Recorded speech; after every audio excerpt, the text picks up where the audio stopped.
Bueno, vamos a intentar leer los textos más o menos como lo haríamos en clase, los textos de la regenta que tenéis en el cuadernillo justo después del indulto. Son 3 textos que pertenecen a la primera parte, ahí los tenéis, veis que se titulan El Magistral, Ana Ozores y don Víctor Quintanar. Pertenecen a esa parte en la que se nos presentan los personajes y la situación inicial. Uno se centra en don Fermín de Pas, el magistral, otro en Ana Ozores, y el tercero, el de don Víctor Quintanar, nos explica un poco cómo era ese matrimonio entre Ana Ozores y este señor que era mucho mayor que ella. Los vamos a leer, vamos a ir parando para ir explicando cosas en las que tenéis que fijaros. Y os he destacado las palabras que yo creo que puede ser que tengáis problemas en comprender, pero os recuerdo que tenéis el diccionario, que si alguna otra palabra no la entendéis podéis consultar en el diccionario. Bueno, empezamos a leer. El magistral. Uno de los recreos solitarios de don Fermín de Pas consistía en subir a las alturas. Era montañés y por instinto buscaba las cumbres de los montes y los campaneros de las iglesias. En todos los países que había visitado había subido a la montaña más alta y, si no la sabía, a la más soberbia torre. No se daba por enterado de cosa que no viese a vista de pájaro, abarcándola por completo y desde arriba. Cuando iba a las aldeas acompañando al obispo en su visita, siempre había de emprender, a pie o a caballo, como se pudiera, una excursión a lo más empingorotado. En la provincia, cuya capital era Vetusta, abundaban por todas partes montes de los que se pierden entre nubes, pues a los más arduos y elevados ascendía el magistral, dejando atrás al más robusto andarín, al más experto montañés. Cuanto más subía, más ansiaba subir. En vez de fatiga sentía fiebre que le daba vigor de acero a las piernas y aliento de fragua a los pulmones. Llegar a lo más alto era un triunfo voluptuoso para De Pas.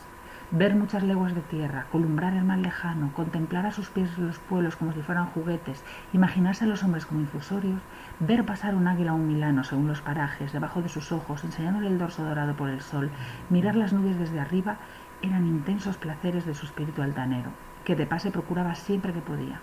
Entonces sí que en sus mejillas había fuego y en sus ojos dardos. En Vetusta no podía saciar esta pasión, tenía que contentarse con subir algunas veces a la torre de la catedral.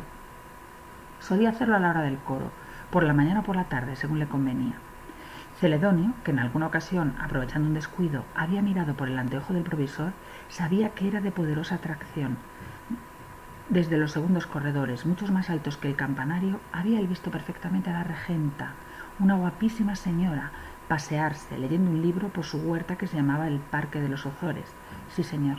La había visto como si pudiera tocarla con la mano, y eso que su palacio estaba en la rinconada de la Plaza Nueva, bastante lejos de la torre, pues tenía en medio de la plazuela de la catedral la calle de la Rúa y la de San Pelayo.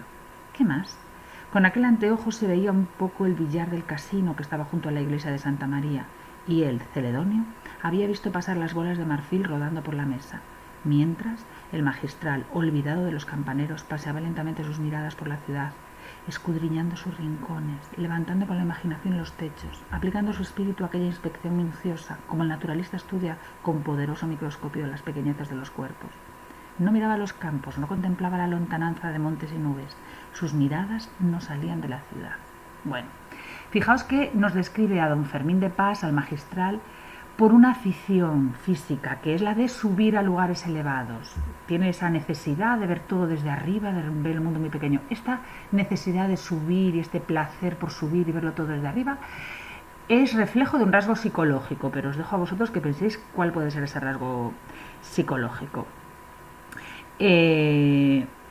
Nos describe eso al Fermín de Pas obsesionado por subir, y en la ciudad se sube a la torre, y desde la torre con un catalejo, con un anteojo, con un aparato de estos que permite ver a lo lejos, escudriña, mira atentamente la ciudad. Desde ahí ve el Celedonio, que es su ayudante, ha mirado alguna vez a través del anteojo y ve lo que ve el magistral, y ve que pues vigila la regenta, el casino. Él no quiere el anteojo para mirar a lo lejos, quiere mirar la ciudad. Es la ciudad lo único que le interesa. Palabras de aquí que pienso que podéis tener algún problema, pues empingorotado, que quiere decir obviamente elevado, arduos, quiere decir difíciles, no lo he subrayado, pero aliento de fragua. Fragua es un lugar donde hay fuego para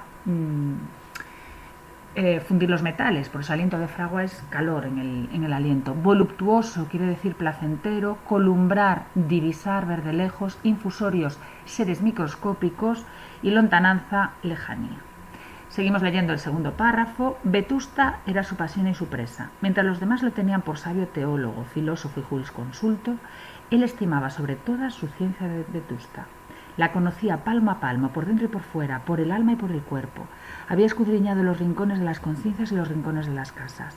Lo que sentía en presencia de la heroica ciudad era gula hacia su anatomía, no como el fisiólogo que solo quiere estudiar, sino como el gastrónomo que busca los bocados apetitosos. No aplicaba el escalpelo, sino el trinchante. Aquí nos describe la actitud de Fermín de Pas hacia la ciudad. Jurisconsulto quiere decir experto en leyes. Gula es ganas de comer, es un pecado para la Iglesia, el apetito, el disfrutar de la comida. Gastrónomo es especialista en comidas y escalpelo es bisturí. El escalpelo es el bisturí que utilizan sobre todo los forenses para abrir los cadáveres. Esta es la actitud de don Fermín hacia Vetusta. Es su pasión y su presa. Los demás lo tienen por un experto en muchísimas cosas, pero a él la ciencia que le importa es la ciencia de Vetusta, saber de Vetusta, pero no le interesa simplemente conocerla, por amor al conocimiento, como un fisiólogo que quiere estudiar, dice, sino para comérsela metafóricamente, para dominarla, para sacar provecho de ella. Eso es lo que quiere decir que sentía gula hacia la ciudad, que su actitud no es la del fisiólogo, sino la del gastrónomo, que se la quiere comer, y que no utilizaba escalpelo, utilizaba trinchante, tenedor para comer. ¿Vale? Bueno, espero que este primer texto haya quedado más o menos claro. Bien, vamos con el texto sobre Ana Ozores. Empiezo a leer. Doña Ana tardó mucho en dormirse, pero su vigilia ya no fue impaciente, desabrida. El espíritu se había refrigerado con el nuevo sesgo de los pensamientos. Aquel noble esposo, a quien debía la dignidad y la independencia de su vida, bien merecía la abnegación constante a que ella estaba resuelta. Le había sacrificado su juventud, ¿por qué no continuar el sacrificio? No pensó más en aquellos años en que había sido una calumnia capaz de corromper la más pura inocencia. Pensó en lo presente. Tal vez había sido providencial aquella aventura de la barca del Trébol.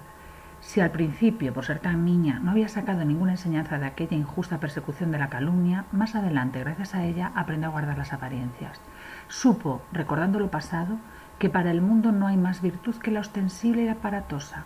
Su alma se regocijó contemplando en la fantasía el holocausto del general respeto, de la admiración que como virtuosa y bella se le tributaba. En Vetusta, decir la regenta era decir la perfecta casada.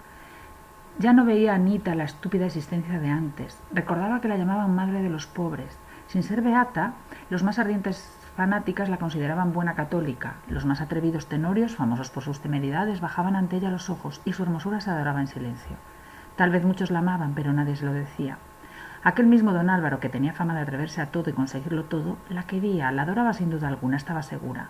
Más de 2 años hacía que ella lo había conocido, pero él no se había hablado más que con los ojos, donde Ana fingía no adivinar una pasión que era un crimen. Verdad era que en los últimos meses, sobre todo desde algunas semanas a esta parte, se mostraba más atrevido, hasta algo imprudente. Él, que era la prudencia misma, y solo por esto digno de que ella no se irritara contra su infame intento. Pero ella sabría contenerle, sí. Ella le pondría a raya helándole con una mirada, y pensando en convertir en carámbano a don Álvaro Mesía, mientras él se obstinaba en ser de fuego, se quedó dormida dulcemente. Bueno, ya veis lo que supone para Ana Ozores su matrimonio. Bueno, primero vamos con las palabras que puede que no entendáis. Sesgo es el nuevo cariz de los pensamientos, el nuevo camino que tomaron sus pensamientos. Abnegación quiere decir sacrificio. Ostensible es vistosa, muy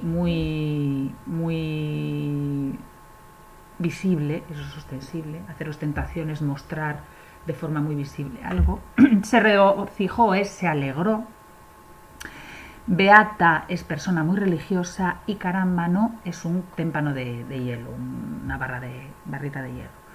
Bueno, aquí nos describe lo que supone para doña Ana, para Ana Ozores, su matrimonio con don Víctor Quintanar. Por una parte un sacrificio, porque en él no tiene el amor con el que ella soñaría, pero para ella merece la pena porque le da buena reputación.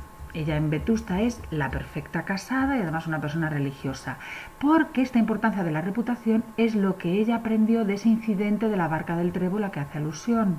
Aquel incidente cuando ella se quedó en una barca toda la noche con Pedro y vio cómo toda la ciudad se escandalizaba, la hacía objeto de cotilleo, de burla, de crítica. Ella que conoció lo que es tener mala fama, el tener buena fama ahora para ella, que la tiene gracias a su matrimonio con don Víctor Quintanar, es muy importante. Por eso ella dice que le merece la pena el sacrificio y que podrá seguir haciendo ese sacrificio durante más años. Que las mujeres religiosas la admiran porque ella también se dedica a labores religiosas y que los tenorios, los galanes que andan conquistando mujeres, con ella no se atrevían. Incluso, ya veis que ahí está, aparece ya don Álvaro Mesía. Ella sabe que a don Álvaro Mesía le gusta, pero finge que no, porque sabe que esa pasión sería un crimen y ella dice que está dispuesta a helarlo, a rechazarlo, y con esta idea de que ella va a mantener su virtud y su buena reputación en la ciudad, es como se duerme. Bien. Vamos con el tercer texto, el que se titula Don Víctor Quintanar, que explica un poco cómo era ese matrimonio, lo que suponía ese matrimonio para Ana. Empiezo a leer. Su marido era botánico, ornitólogo, floricultor, arboricultor, cazador, crítico de comedias, cómico, jurisconsulto, todo menos un marido. Quería más a Frígilis que a su mujer. ¿Y quién era Frígilis? Un loco, simpático años atrás, pero ahora completamente ido, intratable. Y hacía 3 años que ella vivía entre aquel par de sonámbulos y más relaciones íntimas. Bastaba, no podía más. Ella se moría de hastío. Tenía 27 años, la juventud huía. 27 años de una mujer eran la puerta de la vejez a que ya estaba llamando. Y no había gozado una sola vez esas delicias de amor de que hablan todos, que son el asunto de comedias, novelas, hasta de la historia. El amor es lo único que vale la pena de vivir, había ya oído y leído muchas veces. Pero ¿qué amor? ¿Dónde estaba ese amor? Ella no lo conocía. Y recordaba entre avergonzada y furiosa que su luna de miel había sido una excitación inútil, una alarma de los sentidos, un sarcasmo en el fondo. Sí, ¿para qué ocultárselo a sí misma? Si a voces se lo estaba diciendo el recuerdo. La primera noche, al despertar en su lecho de esposa, sintió junto a sí la respiración de un magistrado. Le pareció un despropósito y una desfachatez que ya que estaba allí dentro el señor Quintanar no estuviera con su levita larga de tricot y su pantalón negro de castor. Lo que aquello era y lo que podía haber sido. Y en aquel presidio de castidad no le quedaba ni el consuelo de ser tenida por mártir y heroína. Recordaba también las palabras de envidia, las miradas de curiosidad de doña Águeda, que en paz descanse, en los primeros días del matrimonio. Recordaba que ella, que jamás decía palabras irrespetuosas a sus tías, había tenido que esforzarse para no gritar idiota al ver a su tía mirarla así. Y ni siquiera la compadecían. Nada de hijos. Don Víctor no era pesado, eso era verdad. Se había cansado pronto de hacer el galán y paulatinamente había pasado al papel de barba que le sentaba mejor. Hoy lo que es como un padre se había hecho querer, eso sí. No podía ella acostarse sin un beso de su marido en la frente. Pero llegaba la primavera y ella le buscaba los besos en la boca. Le remordía la conciencia de no quererle como marido, de no desear sus caricias y además tenía miedo a los sentidos excitados en vano. De todo aquello resultaba una gran injusticia, no sabía de quién, un dolor irremediable que ni siquiera tenía el atractivo de los dolores poéticos. Era un dolor vergonzoso, como las enfermedades que ella había visto en Madrid anunciadas en faroles verdes encarnados. ¿Cómo había de confesar aquello, sobre todo así como lo pensaba? Y otra cosa no era confesarlo. Bueno, esto es la descripción de lo que era realmente el matrimonio de don Víctor Quintanar y Ana Ozores. No hay una relación de marido y mujer, no hay relaciones íntimas y esto para Ana supone una tremenda frustración. Por eso dice que ya en la luna de miel ya vio cómo iba a ser su matrimonio y por eso habla de que cuando vio a su marido en la cama, dice, pues podía haber venido vestido como va a su trabajo, que es con la levita y el pantalón de castor. Sus tías la miraban con envidia, hay una recién casada, y ella por dentro gritaba, ni recién casada ni nada, mi matrimonio en realidad es una farsa, porque no hay una verdadera relación matrimonial con su marido. Os he marcado ahí pues ornitólogo, que quiere decir experto en pájaros. Ya sabéis que una de las aficiones de don Víctor Quintanar era la naturaleza, era cazador, le gustaba mucho el campo y en esto le acompañaba Frígilis, y ella decía que no pintaba nada entre ese par de locos dedicados solo a la naturaleza que la tenían a ella completamente abandonada. La luna de miel, pues para ella ya fue eso, que quedara claro que el matrimonio en realidad no es un matrimonio. Dice que don Víctor Quintanar se cansó pronto de hacer el galán, es decir, de hacer de enamorado, y había pasado al papel de barba. El barba en las obras de teatro era el padre, la figura de autoridad. Aquí expresa Clarín eso, como don Víctor es más un padre que un marido para para Ana Ozores. Y ella siente incluso cierta vergüenza de esta situación real de su matrimonio que nadie conoce, que nadie imagina y que ella no se atreve a confesar. Bueno, seguimos por el tercer párrafo, empezando por el final. Y la juventud huía, como aquellas nubecillas de plata rizada que pasaban con alas rápidas delante de la luna. Ahora estaban plateadas, pero corrían, volaban, se alejaban de aquel baño de luz argentina y caían en las tinieblas que eran la vejez triste, sin esperanzas de amor. Detrás de los vellones de plata que, como bandadas de aves, cruzaban el cielo, venía una gran nube negra que llegaba hasta el horizonte. Las imágenes entonces se invirtieron. Ana vio que la luna era la que corría a caer en aquella cima de oscuridad, a extinguir su luz en aquel mar de tinieblas. Lo mismo era ella, como la luna, corría solitaria por el mundo a abismarse en la vejez, en la oscuridad del alma, sin amor, sin esperanza de él. Oh, no, no, no, eso no. Sentía en las entrañas gritos de protesta que le parecía que reclamaban con suprema elocuencia, inspirados por la justicia, derechos de la carne, derechos de la hermosura. En estos párrafos nos describe, a través de una imagen que tiene en la cabeza Ana Ozores de las nubes y la luna yendo hacia un abismo de oscuridad, cómo a ella se le va la vida, se le va la juventud en esta vida insatisfactoria, en la que no hay amor, en la que no hay placeres, no hay un verdadero matrimonio. Y a ella se le está pasando la vida, la juventud, en esta situación terriblemente frustrante para ella. Argentina quiere decir de plata, luz argentina es luz plateada, y vellones es mechones, más o menos. Bueno, tenéis que contestar a las 7 preguntas que tenéis ahí. Espero que no tengáis ningún problema. E insisto, si tenéis alguna duda, me consultáis. Un abrazo a todos.